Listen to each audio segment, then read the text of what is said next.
November 2025. Somewhere over the Nevada desert, an F-22 Raptor is flying at 40,000 feet. But the pilot isn't focused on flying. He's focused on a tablet mounted in his cockpit. And with a single tap, he commands a drone flying 2 miles away to change course. No ground controller, no satellite delay, just a fighter pilot and his robotic wingman. This wasn't a simulation. This was real, and it changes everything about air combat. Here's what I want you to think about before we go further. If one pilot can control multiple armed drones in combat, what happens to the pilot who flies alone?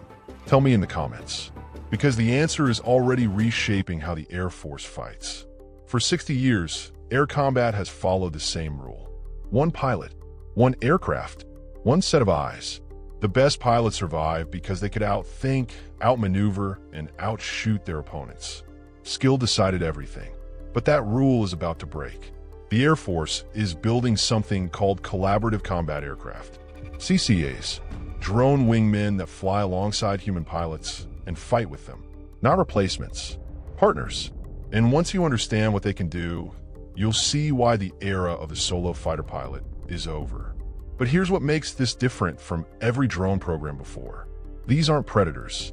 They're not surveillance platforms controlled from a trailer in Nevada. CCAs are combat aircraft, jet-powered, stealthy, armed with air-to-air missiles. And they fly right alongside the F-22, the F-35, and soon, the F-47. The Air Force has already designated them as the first unmanned fighter aircraft in history. Let that sink in. Unmanned fighters. 2 companies are building the first generation right now.